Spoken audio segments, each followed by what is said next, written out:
Hey guys, welcome to PM Pathshala. Guys, आज हम लेकर आए हैं vision IAS monthly current affairs March 2025, जिसमें कि हम इकॉनमी का अपना सेक्शन कवर कर रहे थे। कल जो भी बच्चे चैनल पर नहीं जुड़े हुए हैं या पहली बार आए हैं तो प्लीज़ वो करंट अफेयर्स की सारे प्लेलिस्ट तैयार हैं, आप चेक कर सकते हैं। कल से हमने इकॉनमी का सेक्शन शुरू किया था गाइस, तो आज हम उसको कंटिन्यू कर रहे हैं क्योंकि इकॉनमी सेक्शन थोड़ा बड़ा है, इसलिए पार्ट में आ रहा है। आज पार्ट 2 हम देखने जा रहे हैं। आज जो 6th टॉपिक है वो है यूनिफाइड पेंशन स्कीम से रिलेटेड, यानी आज हम यूपीएस के बारे में पढ़ने जा रहे हैं। ये न्यूज़ में क्यों रहा, ओल्ड पेंशन स्कीम क्या होती है, यूनिफाइड पेंशन स्कीम क्या है, न्यू पेंशन स्कीम क्या थी, का कंपैरिजन क्या है, ये सारा कुछ आज हम डिस्कस करने इस वाले टॉपिक में जा रहे हैं।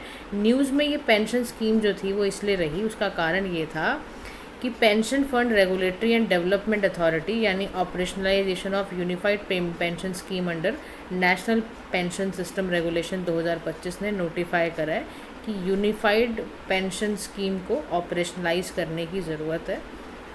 अब यूनिफाइड पेंशन स्कीम क्या है, इसके बारे में हम डिस्कस करने जा रहे हैं।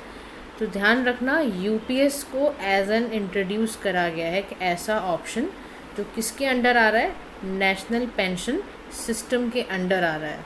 और कौन लेकर आ रहा है इसको, सेंट्रल गवर्नमेंट लेकर आ रही है for the central government employees, जो कि कवर करा गया है अंडर एनपीएस। तो ध्यान रखना, यूपीएस एक तरह का ऑप्शन है, किसके अंडर है, नेशनल पेंशन सिस्टम के अंडर है। कौन दे रहा है ये सरकार दे रही है, हमारी भारत सरकार दे रही है।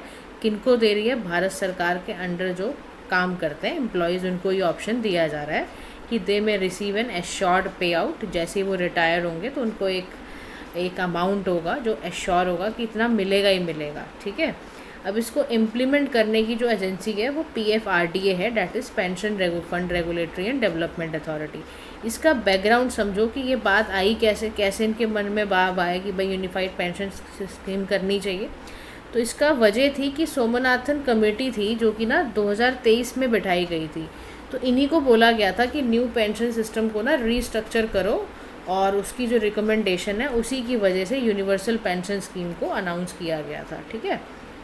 अब इसके समझते हैं कि ये जो यूपीएस है यानी जो यूनिफाइड पेंशन स्कीम है, इसके अंडर क्या क्या हाइलाइट्स हैं उसको समझते हैं, क्या लेकर आए हैं। सबसे पहली बात एप्लीकेबिलिटी की बात है कि ये जो बेनिफिट हैं यूपीएस के, ये किनको मिलेंगे।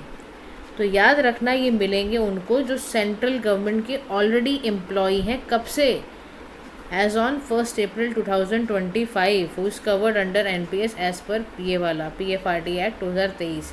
यानी जो भी एग्जिस्टिंग सेंट्रल गवर्नमेंट एम्प्लॉई हैं in service as on 1 April 2025 तक, जो भी सेंट्रल गवर्नमेंट के एम्प्लॉई हैं उनको मिलेगा। जो भी नए रिक्रूट होंगे सेंट्रल गवर्नमेंट के सर्विसेज के, हु ज्वाइन सर्विस ऑन या तो 1 अप्रैल को ज्वाइन की या उसके बाद की जाए, उनको भी यूनिफाइड पेंशन स्कीम के लाभ या बेनिफिट प्रोवाइड किए जाएंगे, ठीक है। सेंट्रल गवर्नमेंट के जो एम्प्लॉई होंगे वो तो आपको पता ही है एनपीएस के अंडर आ रहे हैं। उनको वॉलंटरी रिटायरमेंट अगर लेते हैं वो, तो ध्यान रखना, अगर तो 31 मार्च 2025 से पहले की है तो फिर वही वाला रूल लगेगा। वो है सुपरएनुएटेड या वॉलंटरी रिटायर्ड हो गए हैं, है ना, तो उनके ऊपर फिर वो वाला सेंट्रल गवर्नमेंट एम्प्लॉई का ही पार्ट है, तो वो कवर ऑलरेडी एनपीएस के अंडर कर दिए गए हैं।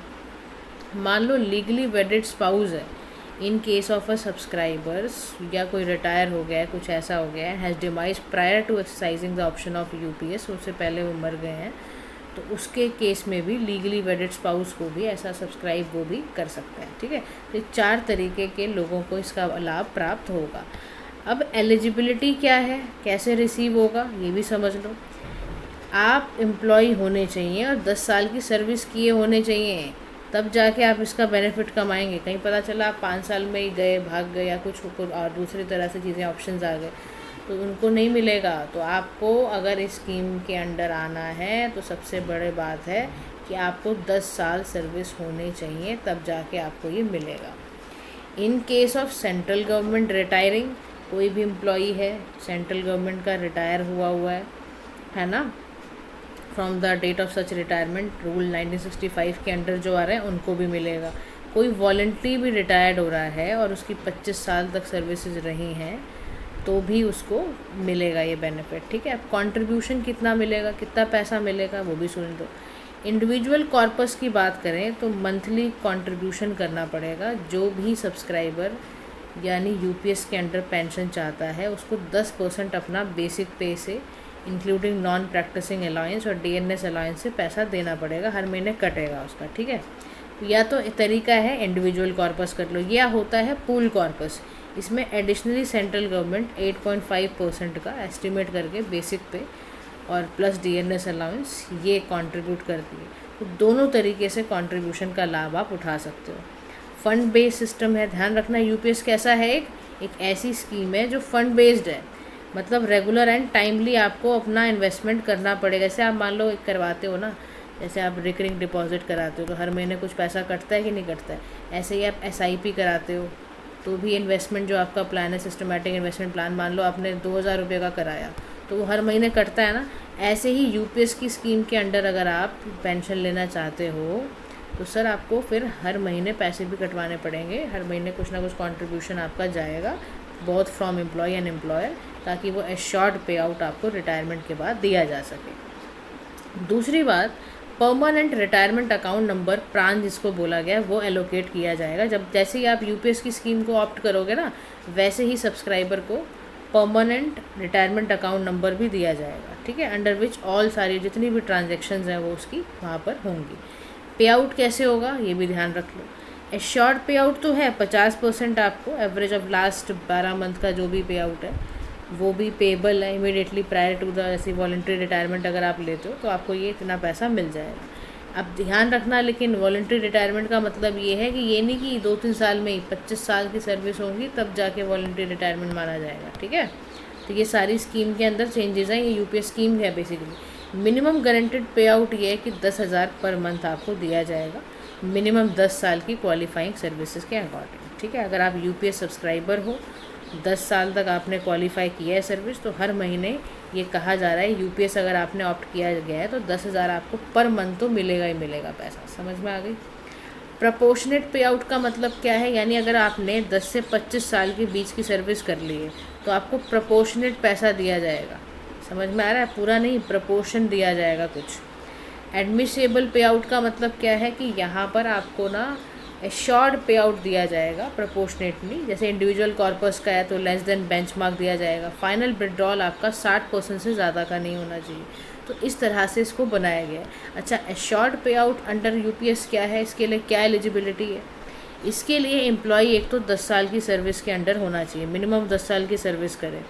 रिटायरमेंट का वही सब वाली बात है कि वो फिर FR56 वाले में पेनल्टी, कुछ पेनल्टी ना लगाओ, ठीक है। प्री मेच्योर रिटायरमेंट वाला अगर कुछ है, तो वॉलंटरी रिटायरमेंट है तो उसके लिए 25 साल हो तब जाके आपको एश्योर्ड पे आउट मिलेगा। ये मत समझना कि आपने किया है नहीं, वॉलंटरी रिटायरमेंट ले लिया आपने 11वें साल ही तो आपको एश्योर्ड पे आउट नहीं मिलेगा।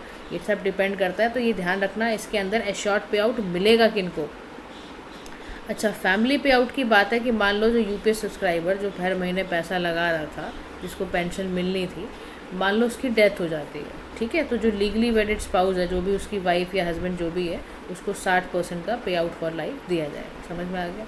डीएनएस रिलीफ में क्या किया गया है, सेंट्रल गवर्नमेंट ने ये भी डिक्लेयर किया है, टाइम टू टाइम जैसे करती रहती है वैसे ये भी इन्होंने डिक्लेयर करा है। इंटरमीडिएरीज एंटिटीज़ की बात की जाए तो UPS shall be implemented through national pension scheme के अंदर ही इसको डाला गया है, ठीक है। अब यूपीएस में चैलेंजेस क्या हैं, तो यूपीएस को स्कीम को इम्प्लीमेंट करने में कुछ चैलेंज ये आ रहा है कि सरकार का फिस्कल बर्डन बढ़ जाएगा। पहले 14% होता था, अब 18.5% का बढ़ जाएगा और एनुअल कॉस्ट आपकी हर साल की कॉस्ट 6,250 करोड़ जाएगी। सरकार के ऊपर आ तो क्या है, देखो भार आ गया सरकार के ऊपर ही। फिर delayed payment for voluntary retiree, सब ये बड़ी दिक्कत है। मान लो कोई वॉलंटरी रिटायर्ड हुआ है तो उसको इमीडिएटली पेंशन मिलना चाहिए ना, लेकिन मिल नहीं रहा उसको। उसके बाद लिमिटेड फैमिली पेंशन, फैमिली पे आउट जो है ओनली टू स्पाउस है, उसकी दूसरी फैमिली मेंबर जो अनमैरिड है, डिवोर्सी हैं या विडोड डॉटर्स हैं, उसको कुछ मिलेगा ही नहीं। पॉलिटिकल अपोजिशन बहुत ज़्यादा है, बहुत सारे स्टेक होल्डर्स तो कहते हैं कि भैया जैसे पहला ओल्ड पेंशन स्कीम थी वही ठीक है, तुम क्यों बेकार में हर्डल्स क्रिएट कर रहे हो। समझ में आ रहा है। तो कंक्लूडिंग लाइन में बोल रहा है कि यूपीएस जो है वो डेफिनेटली एक रिटायरमेंट सिक्योरिटी तो दे ही रहा है, बेनिफिट दे रहा है, इन्फ्लेशन प्रोटेक्शन भी दे रहा है ना, और बैलेंस भी कर रहा है। तो लेकिन हम इन्फॉर्म करते रहें लोगों को, वॉइस जो भी आ रही है उसके कंसर्न को सुने, ट्रांसपेरेंसी लीगल क्लैरिटी रखें और एक ऐसा सिस्टम बनाएं रिटायरमेंट का जो सिक्योर और इक्विटेबल हो। बात समझ में आ रही है। अब देखो जो इसके लिए काम कर रही है उस ऑर्गेनाइजेशन के बारे में भी आपको पता होना चाहिए, pension fund regulatory and development authority. इसको इस्टेब्लिश कैसे किया? रेजोल्यूशन के थ्रू, गवर्नमेंट ऑफ इंडिया द्वारा। स्टैट्यूटरी बॉडी है, अंडर एक्ट आई है 2023 में, मिनिस्ट्री ऑफ फाइनेंस के अंडर काम करती है। इसमें चेयरपर्सन होते हैं, नॉट मोर देन 6 मेंबर्स होने चाहिए। ये एनपीएस ट्रस्ट की तरह इंटरमीडिएट्स में भी इसके कई सारे काम करते हैं। इसका काम ही है एज ओल्ड इनकम सिक्योरिटी को प्रमोट करना। समझ में आ गया? चलिए मूव करते हैं। इम्प्लीमेंटिंग एजेंसी ध्यान रखना इसकी कौन कौन सी है, अटल पेंशन योजना ये सबको इम्प्लीमेंट करती है। नेक्स्ट टॉपिक है हमारा सेल्फ रिलायंस इन इलेक्ट्रॉनिक कंपोनेंट्स मैन्युफैक्चरिंग। अब ये न्यूज़ में क्यों रहा? क्योंकि मीटी जो है उसने नोटिफाई करा है इलेक्ट्रॉनिक्स कंपोनेंट मैन्युफैक्चरिंग स्कीम के बारे में। अब ये स्कीम क्या है, इससे जुड़ी जानकारी को हम डिस्कस करते हैं। कह रहा देखो इलेक्ट्रॉनिक्स कंपोनेंट मैन्युफैक्चरिंग स्कीम है, ठीक है। तो बेस्ड ऑन प्रोडक्शन जो हमारी इलेक्ट्रॉनिक की पूरी वैल्यू चेन है उसको 4 कैटेगरी में डिवाइड करा गया है: डिज़ाइन, कंपोनेंट असेंबली और ओरिजिनल इक्विपमेंट मैन्युफैक्चरिंग। स्कीम ये बहुत ज़्यादा इस समय सोच रही है कि पैसिव जो कंपोनेंट होते हैं या नॉन सेमीकंडक्टर कंपोनेंट होते हैं, जैसे रजिस्टर है, ये सारे सेंसर है, इस पे फोकस किया जाए। स्कीम ये भी चाहती है कि टारगेट सेगमेंट प्रोडक्ट है उसको इंसेंटिव दिया जाए, डिफरेंशिएटेड स्पेसिफिक चैलेंजेस जो भी जिस इंडस्ट्री का है उस हिसाब से ही उसको इंसेंटिव दिया जाना चाहिए। देखो अल्टीमेटली ये सारा कार्य पता है क्यों किया जा रहा है? Make in India promote. बात समझ में आ रही है? तो कंपोनेंट मैन्युफैक्चरिंग इकोसिस्टम डेवलपमेंट का ऑब्जेक्टिव ये है हमारी कंट्री का मैन्युफैक्चरिंग, खास तौर पे कंपोनेंट मैन्युफैक्चरिंग को इकोसिस्टम को डेवलप करना, ताकि ज़्यादा से ज़्यादा इन्वेस्टर आएँ, वैल्यू चेन ठीक हो हमारी, और हमारा डोमेस्टिक वैल्यू एडिशन को इन्हांस करने के लिए ये ऑब्जेक्टिव बनाया गया है। और दूसरी बात ये भी है कि हम इंडिया का एक्सपोर्ट चाहते हैं कि भारत भी ग्लोबल इलेक्ट्रॉनिक ट्रेड करना शुरू कर दे। इसकी वजह से ये स्कीम को लाया गया है। फिस्कल इंसेंटिव दिए जा सकते हैं, turnover link, capex incentive, hybrid incentive. अब फिस्कल इंसेंटिव क्या है? यानी कि पैसों के फॉर्म में ही बेसिकली आपको फंडिंग की बात होती है। अब देखो यहाँ पर एक शब्द आया गाइस, टर्नओवर लिंक्ड। बात समझ में आ गई? ये है इंसेंटिव ही आपका, लेकिन कैसा इंसेंटिव है ये एक फिनेंशियल रिवॉर्ड है, सब्सिडी है जो बिजनेसेस को गवर्नमेंट द्वारा दी जाएगी उसके सेल्स और रेवेन्यू ग्रोथ को देखते हुए, ताकि वो और ज़्यादा डोमेस्टिकली मैन्युफैक्चर करे, इन्वेस्टमेंट करे और ज़्यादा से ज़्यादा एक्सपोर्ट ओरिएंटेड ग्रोथ हो जाए। बात समझ में आ रही है? तो ये एक इंसेंटिव है। अब कह रहे हैं कैपेक्स। कैपेक्स समझते हो ना, कैपिटल एक्सपेंडिचर की बात है। अब कैपेक्स कैसे एक इंसेंटिव की तरह काम करेगा? तो कैपेक्स ऐसे इंसेंटिव की तरह काम करेगा कि गवर्नमेंट बिजनेसेस को नए और अपग्रेडेड असेट्स देंगी ताकि कंपनीज कैपिटल और स्पेंड करे। समझ में आ रहा है? तो इससे भी क्या मिलेगा? और ज़्यादा बूम आएगा। अब आपके सामने आया जी हाइब्रिड इंसेंटिव। क्या होता है जी हाइब्रिड इंसेंटिव? जो है कर्नाटका में ये बहुत चलता है आपका हाइब्रिड इंसेंटिव। इसमें क्या करा है कर्नाटका की गवर्नमेंट ने? टैक्स कट कर दिए, फाइनेंशियल इंसेंटिव दे दिए। क्यों?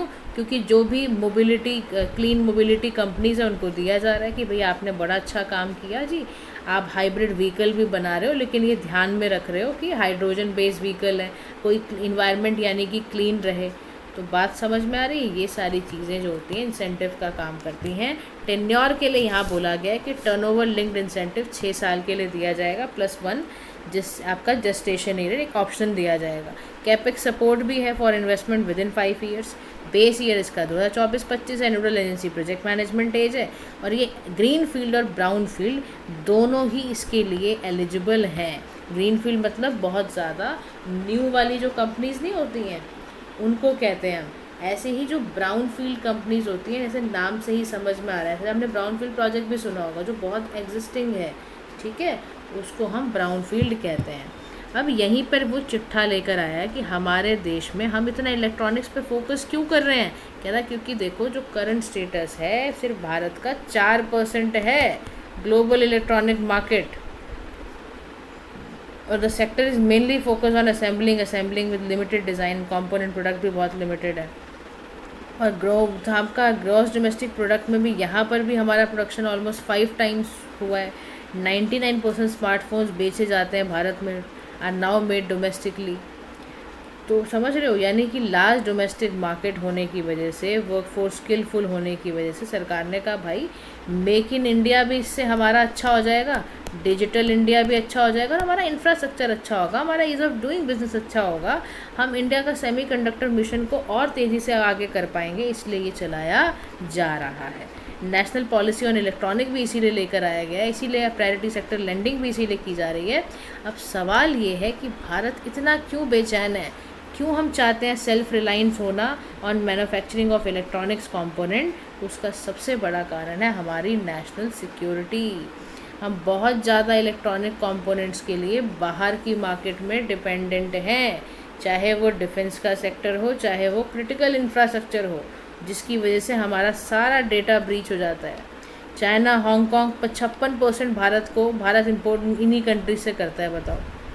हमारा इंपोर्ट राइज हो जाता है, हमारा despite domestic production of and products, हमारा इतना ज़्यादा लोकल कैपेसिटी होने के बावजूद भी हम अंडर डेवलप्ड है। हमारी स्ट्रेटेजिक अपॉर्चुनिटी, सोचो इंडिया के पास स्ट्रॉन्ग अपॉर्चुनिटी है कंपोनेंट सब असेंबलिंग मैन्युफैक्चरिंग करने में, तो क्यों नहीं कर रहा? चाइना को क्यों आगे बढ़ने देना है? फिर इंडिया का देखो most cost effective electronic component है। इंडिया का minimum monthly wage is just 46% of Thailand, labour force is 12 time larger than Thailand. सोचो कितनी शर्म की बात है। तो क्योंकि इलेक्ट्रॉनिक एक फास्टेस्ट ग्रोइंग ग्लोबल इंडस्ट्री है, डिजिटाइजेशन भी इसी की वजह से होगा, तो ये भारत की ज़रूरत है कि अब अंडर डेवलपमेंट से बाहर आए भारत। लेकिन हमारे देश में इसको लेके चैलेंजेस भी हैं। तो सबसे बड़ा चैलेंज क्या है? हाई लॉजिस्टिक कॉस्ट, यानी India has longer lead times and higher transport cost than countries like China and Vietnam.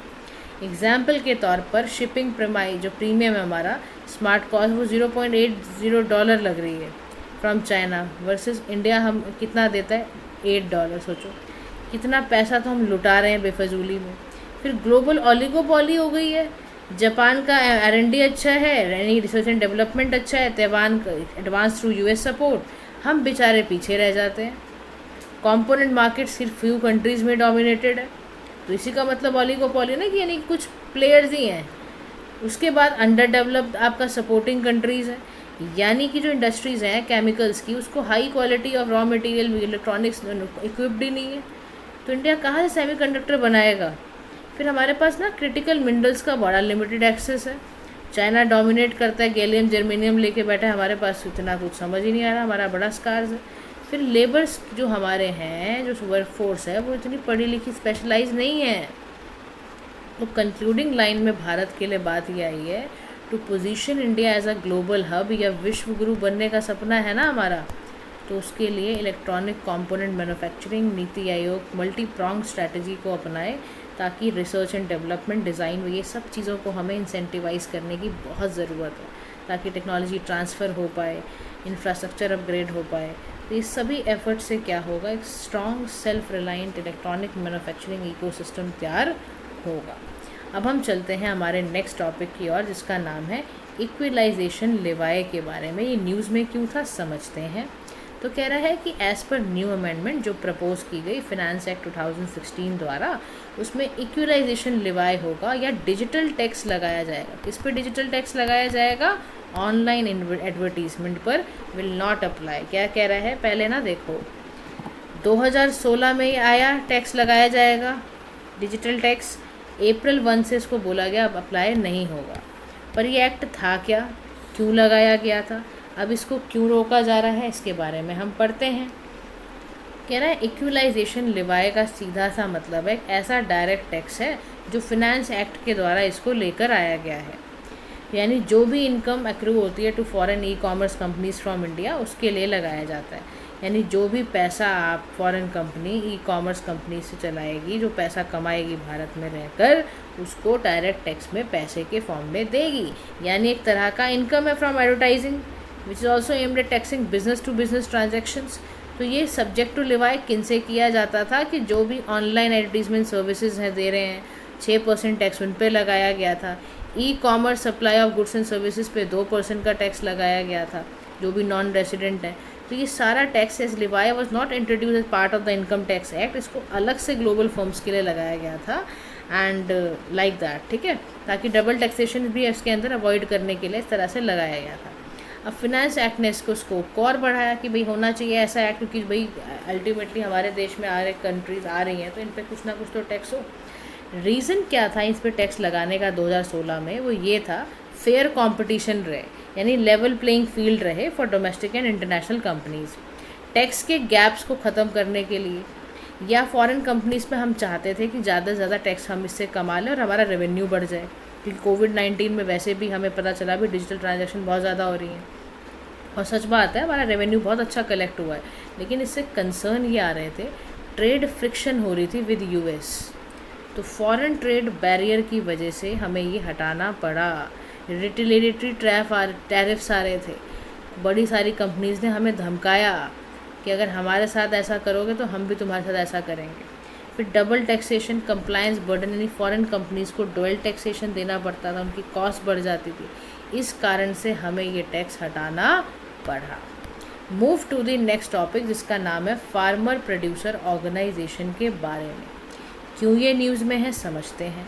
सरकार ने अभी एक टारगेट को अचीव करा है, 10,000 फार्मर प्रोडक्शन ऑर्गेनाइजेशन को इस्टेब्लिश करा है under formation and promotion of 10,000 farmer producer organisation scheme.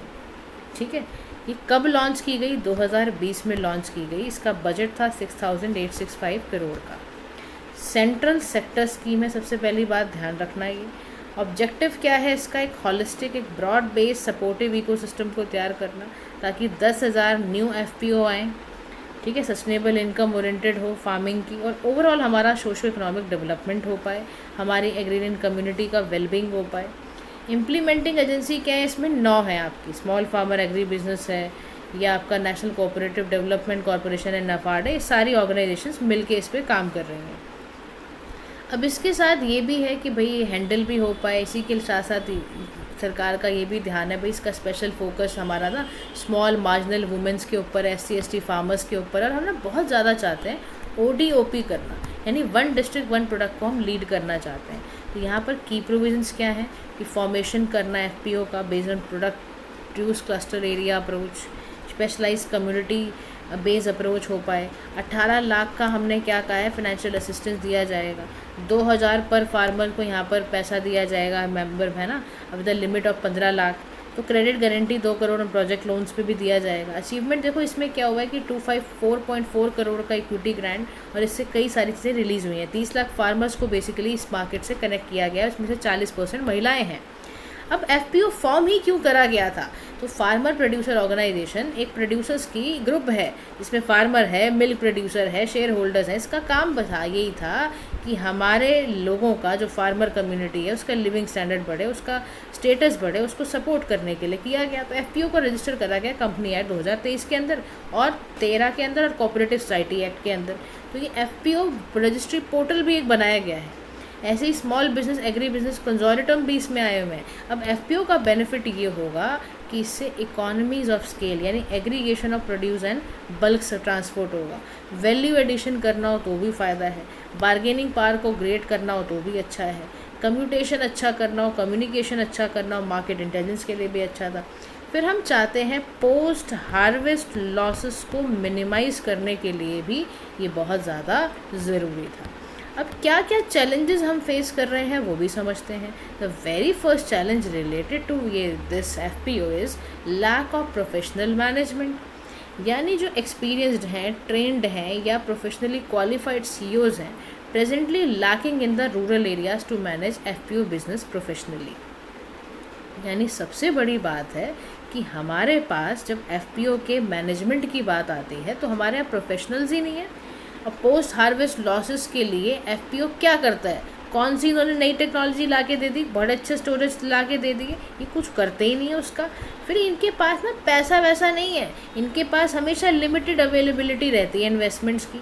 फिर क्वालिटी स्टैंडर्ड सर्टिफिकेशन का ये कुछ दिखाते ही नहीं है।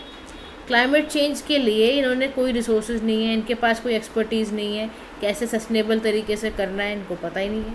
फिर मार्केट वॉलेटिलिटी कितनी ज़्यादा है, आप फोकस ही नहीं कर सकते सिंगल क्रॉप या फ्यू क्रॉप्स पर, समझ रहे हो? इससे तो बहुत ही दिक्कत हो जाएगी। क्रॉप फेलियर हो गया तो कैसे करोगे आप? तो उसके बारे में भी एफपीओ का कुछ कहना ही नहीं है। तो वे फॉरवर्ड में कह रहे हैं सबसे पहले ना एफपीओ को ये ध्यान रखना चाहिए कि वो टेक्नोलॉजी को अडॉप्ट करें, प्रिसीशन फार्मिंग करें। यानी कि जैसे देखो प्रिसीशन हम क्या कहते हैं कि टारगेट चीज़ को फार्म करना है। आप इंटरनेट ऑफ थिंग्स का इस्तेमाल करो, एआई का इस्तेमाल करो, पोस्ट हार्वेस्ट लॉसेस को बचाओ, कैपेसिटी बिल्डिंग को बढ़ाओ, अपना स्टाफ प्रिपेयर करो ऐसा, और स्टैंडर्ड बनाओ ना। बिना स्टैंडर्ड के कैसे हो जाएगा कोई भी चीज़। ये सारे एजेंसीज़ को बुलाओ, पैसा वगैरह तुम्हारे पास पैसा हो, पहले फाइनेंशियल इंस्टीट्यूशन से पैसा वैसा आए, प्राइवेट एजेंसीज भी इस पर काम करें, तब जाके एफपीओ ठीक से काम कर पाएगा। आज का लास्ट टॉपिक है हमारा इंडिया की बायो इकॉनमी से रिलेटेड, जो हम पढ़ने जा रहे हैं। क्या है बायो इकॉनमी, क्यों पढ़ने जा रहे हैं, इसका कारण है biotechnology industry research assistance council यानी बिराक ने एक रिलीज़ करा है इंडिया बायो इकॉनमी रिपोर्ट। अब आपसे पेपर में पूछ सकता है इंडिया की बायो इकॉनमी रिपोर्ट कौन रिलीज़ करता है, तो क्या लिख कर आओगे, बिराक। तो इस बार 13th एनिवर्सरी है इसकी। तो बायो सारथी मेंटोरशिप इनिशिएटिव है, ग्लोबल इनिशिएटिव है, जिसमें कि हम क्या कर रहे हैं, बायोटेक स्टार्टअप्स को नर्चर कर रहे हैं। तो biotechnology industry research assistance council है, इसको सेटअप किया गया डिपार्टमेंट ऑफ बायोटेक्नोलॉजी 2012 में, और ये नॉट फॉर प्रॉफिट इंडस्ट्री है। इंडस्ट्री इसमें ऐसा बनाया जा रहा है कि एकेडमिक इंटरफेस के साथ बनाया जाए, और साथ ही साथ इस तरह का टारगेटेड फंडिंग, टेक्नोलॉजी ट्रांसफ़र, इसमें ना कई सारी इनिशिएटिव्स हैं, लाइक बायोनेस स्कीम भी है, biotechnology leave fund, seed fund, ये सब हम लेकर आए हैं। अब ये है क्या बायो इकॉनमी, तो बायो इकॉनमी का मतलब है production, utilisation, conservation biological resources का। यानी इसमें नॉलेज, साइंस, टेक्नोलॉजी, इनोवेशन सबको ये लेकर आना है, ताकि इंफॉर्मेशन, प्रोडक्ट्स, प्रोसेसेस, सर्विसेज ये सभी के सभी काम हो पाएँ और सस्टेनेबल इकॉनमी को प्रमोट हम कर पाएँ।